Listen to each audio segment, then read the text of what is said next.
नमस्कार दोस्तों, आज हम बात करने वाले हैं एक ऐसे टॉपिक के बारे में जो हमारी हिस्ट्री, हमारी सोसाइटी, लॉ के बीच के कॉम्प्लेक्स रिलेशन को समझने का एक जरिया है। जी हाँ, आज हम बात करने वाले हैं the places of worship act 1991 के बारे में। ये एक्ट एक ऐसे टाइम पे बनाया गया जब भारत कम्युनल टेंशन के दौर से गुजर रहा था। इस एक्ट का मकसद था कम्युनल हार्मनी को प्रिजर्व करना और रिलीजियस डिस्प्यूट्स को बढ़ने से रोकना। लेकिन इस एक्ट के आने के 30 साल बाद भी इस एक्ट को लेकर के कंट्रोवर्सीज एंड लीगल चैलेंजेस अभी भी बने हुए हैं। इस वीडियो में हम इस एक्ट के हिस्टोरिकल कॉन्टेक्स्ट की प्रोविजंस, जुडिशियल इंटरप्रिटेशन एंड अब तक की रियल लाइफ एग्जाम्पल्स के ऊपर हम बात करेंगे और साथ ही हम ये भी समझने की कोशिश करेंगे कि सुप्रीम कोर्ट में चल रहे प्रोसीडिंग्स का क्या इम्पैक्ट हो सकता है। अगर आप हिस्ट्री, लॉ, पॉलिटिक्स में इंटरेस्ट रखते हैं तो ये वीडियो एंड तक जरूर देखिए। तो चलिए शुरू करते हैं आज का ये बहुत ही खास वीडियो। तो चलिए सबसे पहले हम समझते हैं कि क्या है ये 1991 का प्लेसेस ऑफ वर्शिप एक्ट। दोस्तों, ये एक्ट 1991 में तब लाया गया था जब कम्युनल हार्मनी को बनाए रखना हमारी नेशनल प्रायोरिटी बन चुकी थी। इसका मेन मकसद था कि 15 अगस्त 1947 के बाद किसी भी प्लेस ऑफ वर्शिप का रिलीजियस कैरेक्टर चेंज ना हो, यानी जिस साइट का रिलीजियस आइडेंटिटी इंडिपेंडेंस के टाइम पे थी वो आज भी बने रहे। मतलब जहाँ पे मंदिर है वहाँ पे मंदिर ही हो और जहाँ पे मस्जिद है वहाँ पे मस्जिद ही बनी रहे। देखिए, प्लेस ऑफ वर्शिप का मतलब होता है कि जहाँ पे हम वर्शिप करते हैं, जिस जगह पे, जैसे अगर हम हिंदू हैं तो मंदिर में जाकर के हम वर्शिप करते हैं, पूजा करते हैं, तो हमारे लिए प्लेस ऑफ वर्शिप हो गया। अगर हम मुस्लिम हैं तो हम मस्जिद में जाकर के पूजा करते हैं तो हमारे लिए प्लेस ऑफ वर्शिप वो हो गया। और अगर हम सिख हैं तो हम गुरुद्वारा में जाकर के पूजा करते हैं और हमारे लिए प्लेस ऑफ वर्शिप वो हो जाएगा। तो कहने का मतलब इस एक्ट को जो लाया गया था बेसिकली इसलिए लाया गया था कि इंडिपेंडेंस के टाइम पे जहाँ जिस प्लेस ऑफ वर्शिप की आइडेंटिटी जो है, मतलब अगर वहाँ पे मंदिर है तो मंदिर ही रहे और अगर वहाँ पे मस्जिद है तो मस्जिद ही रहे। बल्कि मंदिर को तोड़कर आप मस्जिद मत बनाओ और मस्जिद को तोड़ करके आप मंदिर मत बनाओ। इससे बेसिकली जो रिलीजियस कम्युनिटी होता है उसके बीच में डिस्प्यूट पैदा होता है और सोशल हार्मनी को मेंटेन रखना काफ़ी ज़्यादा मुश्किल हो जाता है। तो चलिए अब इस एक्ट के कुछ इंपॉर्टेंट प्रोविजंस को समझने की कोशिश करते हैं। इस एक्ट का सेक्शन 3 ये कहता है कि किसी भी प्लेस ऑफ वर्शिप का रिलीजियस आइडेंटिटी चेंज करना बिल्कुल मना है। इस एक्ट का सेक्शन 4 का क्लॉज 1 ये कहता है कि 15 अगस्त 1947 को जिस प्लेस ऑफ वर्शिप की आइडेंटिटी जैसी थी वैसे ही उसे मेंटेन रखा जाना चाहिए। इस एक्ट के सेक्शन 4 क्लॉज 2 ये कहता है कि 15 अगस्त 1947 के पहले जो भी रिलीजियस डिस्प्यूट्स चल रहे थे उसको लीगली टर्मिनेट कर दिया गया, मतलब उस केस को बेकायदा बर्खास्त कर दिया गया है और 15 अगस्त के बाद नए केस को लेने से खारिज कर दिया गया। मतलब साफ है कि 15 अगस्त 1947 को किसी भी प्लेस ऑफ वर्शिप की जो आइडेंटिटी थी बेसिकली वही बनी रहे, उसमें कोई भी चेंजेस देखने को नहीं मिले। लेकिन इसी एक्ट के सेक्शन 5 में कुछ एक्सेप्शंस दिए गए हैं, जैसे अयोध्या का राम मंदिर वर्सेस बाबरी मस्जिद का जो डिस्प्यूट था उसको टर्मिनेट नहीं किया गया और उस सारे एंसेंट मॉन्यूमेंट को इस एक्ट से बाहर रखा गया जो 1958 के एंसेंट मॉन्यूमेंट एक्ट के अंदर प्रोटेक्टेड है। इस एक्ट के अंदर कुछ पेनाल्टीज भी रखे गए हैं कि जो भी कोई अगर इस एक्ट का वायलेशन करता है तो उसको बेसिकली 3 साल की कैद हो सकती है और उसके ऊपर कुछ जुर्माना भी लगाया जा सकता है। तो चलिए अब इस एक्ट के कुछ हिस्टोरिकल कॉन्टेक्स्ट को समझने की कोशिश करते हैं कि आखिर क्या वजह थी जिसकी वजह से इस एक्ट को लाया गया। दोस्तों, आपको पता ही होगा कि जब 1947 में हमारा देश आज़ाद होता है तो उस वक्त बहुत सारे कम्युनल वायलेंस, कम्युनल राइट्स या फिर कम्युनल डिस्प्यूट्स आप बोल सकते हो, उसमें भी काफ़ी ज़्यादा इजाफा देखने को मिल रहा था। कई जगह पर मस्जिद और मंदिर को लेके भी क्लेम कर दिए गए कि जहाँ पे मंदिर है बेसिकली वहाँ पे मस्जिद पहले था और जहाँ पे मस्जिद है वहाँ पे पहले मंदिर था।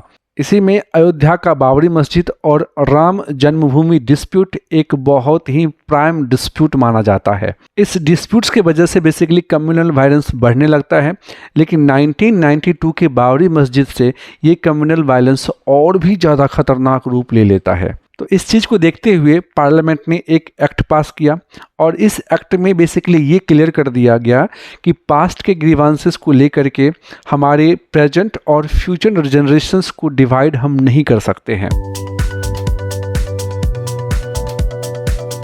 अब इसी डिस्प्यूट से मिलता जुलता रिसेंटली एक और डिस्प्यूट्स देखने को मिलता है और वो है शाही जामा मस्जिद डिस्प्यूट्स। तो चलिए थोड़ा सा समझने की कोशिश करते हैं कि आखिर ये संभल का शाही जामा मस्जिद डिस्प्यूट क्या है। देखिए, पेटिशनर का ये कहना है कि जहाँ पे आज जामा मस्जिद बना हुआ है वो बेसिकली पुराने ज़माने के हरिहर मंदिर की जगह बना हुआ है। देखिए, अगर हम इस डिस्प्यूट्स को हिस्टोरिकल एंगल से समझने की कोशिश करें तो एक मुग़ल जनरल हुआ करता था जिनका नाम था मीर हिंदू बेग, और ऐसा माना जाता है कि मीर हिंदू बेग ने ही 1528 ईस्वी में इस मस्जिद को बनवाया था। लेकिन इस मस्जिद में जो भी स्टोन यूज हुए हैं, अगर आप उसके आर्किटेक्चर को देखने की कोशिश करें तो बेसिकली ये जो स्टोन का जो आर्किटेक्चर है वो किसी हिंदू मंदिर के स्टोन के आर्किटेक्चर से मिलता जुलता है। अब ये जो मुद्दा है बेसिकली कोर्ट में पहुंचता है। वहाँ के जो डिस्ट्रिक्ट कोर्ट हैं वो बेसिकली इस मुद्दे की रियलिटी को समझने के लिए वहाँ पे सर्वे का ऑर्डर देते हैं। जब दूसरी बार सर्वे होता है तो वहाँ पे कम्युनल वायलेंस हो जाते हैं और उसमें कई सारे लोग मारे जाते हैं, जिसे नाम दिया गया संभल वायलेंस। वहीं इससे रिलेटेड एक दूसरा केस भी चल रहा है जो कि है ज्ञान वापी मॉस्क से रिलेटेड। अब ये जो ज्ञान वापी मॉस्क है ये बेसिकली वाराणसी में लोकेटेड है और ऐसा क्लेम किया जाता है कि जहाँ पे आज ज्ञान वापी मॉस्क का लोकेशन है वहाँ पे पहले शिव टेम्पल हुआ करता था। अब ये बात जो है सुप्रीम कोर्ट तक पहुँच जाती है और इस चीज़ की रियलिटी को समझने के लिए सुप्रीम कोर्ट ने ASI यानी आर्कियोलॉजिकल सर्वे ऑफ इंडिया को ऑर्डर देती है कि आप जाओ वहाँ पे सर्वे करो कि एक्चुअली में क्या है। लेकिन इस ऑर्डर में ये भी बताया गया था कि आप सर्वे करो लेकिन इससे उसके स्ट्रक्चर के ऊपर कोई डैमेज नहीं होना चाहिए। तो ये सारे कुछ एग्जाम्पल्स हैं जो कि प्लेसेस ऑफ वर्शिप एक्ट 1991 से डायरेक्टली रिलेटेड है। तो रिसेंटली सुप्रीम कोर्ट के अंदर एक डेवलपमेंट होता है कि जो हमारे CJI है chief justice of India Sanjiv Khanna ji, उन्होंने एक स्पेशल बेंच बनाई है और ये बेंच जो है 12 दिसंबर 2024 से हमारे जो प्लेसेस ऑफ वर्शिप एक्ट के ऊपर जो भी पेटिशंस आए हैं उन सभी की हियरिंग करेंगे। अब ये जो स्पेशल बेंच बने हैं इसके 3 मेंबर हैं। एक तो खुद हैं हमारे CJI संजीव खन्ना, और दूसरे हैं जस्टिस संजय कुमार, और तीसरे हैं जस्टिस KV विश्वनाथन। तो अब चलिए कुछ पेटिशनर्स के आर्गुमेंट को भी समझने की कोशिश करते हैं। एडवोकेट अश्वनी कुमार और अदर एडवोकेट्स का ये कहना है कि ये एक्ट हिंदू, जैन, बुद्धिस्ट और सिख्स के राइट्स को बेसिकली ये रिस्ट्रिक्ट करता है। बेसिकली इनका ये आर्गुमेंट है कि मुग़ल पीरियड के दौरान जो भी इन्वेडेड या फिर इनक्रोस्ड प्लेस ऑफ वर्शिप्स हैं यानी जो साइट्स हैं उनके ऊपर रिक्लेम करने का राइट्स इन्हें मिलना चाहिए। लेकिन मुस्लिम ऑर्गेनाइजेशन जैसे AIMPLB और जमात उलामा ए हिंद आर्ग्यू करते हैं ये जो पेटिशंस है वो बेसिकली सेकुलरिज्म्स एंड फ्रेटर्निटी के प्रिंसिपल्स के अगेंस्ट है। तो चलिए इसी एक्ट से रिलेटेड सुप्रीम कोर्ट का बेसिकली एक अयोध्या जजमेंट आया है तो उसको भी समझने की कोशिश करते हैं। देखिए, अयोध्या के ऊपर सुप्रीम कोर्ट का जो बेसिकली वर्डिक्ट है वो बेसिकली एक नए प्रेसिडेंट सेट करते हैं और इस वर्डिक्ट में कोर्ट ने कहा था कि प्लेसेस ऑफ वर्शिप एक्ट वो basically secularism and communal harmony को प्रोटेक्ट करते हैं। कोर्ट ने कहा था कि एंसेंट रूलर के एक्शन को आज के लीगल फ्रेमवर्क में चैलेंज नहीं किया जा सकता है। तो चलिए अब इस एक्ट के कुछ क्रिटिसिज्म को भी समझने की कोशिश करते हैं। क्रिटिक्स का बेसिकली ये कहना है कि ये एक्ट कोर्ट को अपनी पावर को एक्सरसाइज करने से रोकती है। इस एक्ट में जो 1947 का जो कट ऑफ डेट है वो बहुत सारे कम्युनिटीज को बेसिकली आर्बिट्ररी रखते हैं जिनका बेसिकली ये मन है कि उनकी जो ग्रीवांसेस है उसे एड्रेस किया जाना चाहिए। वहीं कई दूसरे क्रिटिक्स का ये भी कहना है कि कई बार रिलीजियस डिस्प्यूट्स को पॉलिटिकल एजेंडा के लिए भी इसे मिसयूज किया जाता है। और वहीं कुछ सेंसिटिव डिस्प्यूट्स भी होते हैं जैसे कि ज्ञानवापी और संबल डिस्प्यूट्स, जो कि कम्युनल वायलेंस को ट्रिगर करते हैं। तो चलिए अब हम वे फॉरवर्ड की बात करते हैं। जो सबसे पहला पॉइंट है वो है जुडिशियल गाइडलाइंस। देखिए, सुप्रीम कोर्ट को basically clear and comprehensive guidelines जारी करना चाहिए ताकि जो भी कन्फ्यूजन है या फिर जो भी लीगल लूपहोल्स हैं उसे बेसिकली रिड्यूस किया जा सके। दूसरा पॉइंट है focus on unity. Political party और सिविल सोसाइटीज को basically unity and shared heritage को प्रमोट करना चाहिए। जो थर्ड पॉइंट है वो है स्ट्रेंथनिंग सेकुलरिज्म। रिलीजियस डिस्प्यूट्स को सेकुलर एंड लीगल फ्रेमवर्क के अंडर ही इसे रिजॉल्व करना चाहिए।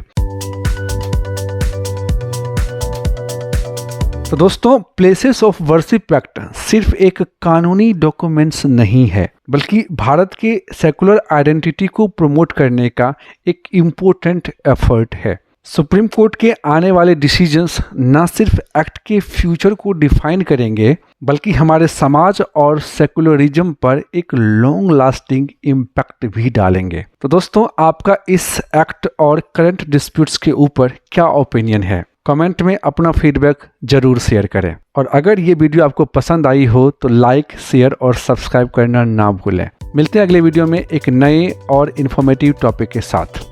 जय हिंद।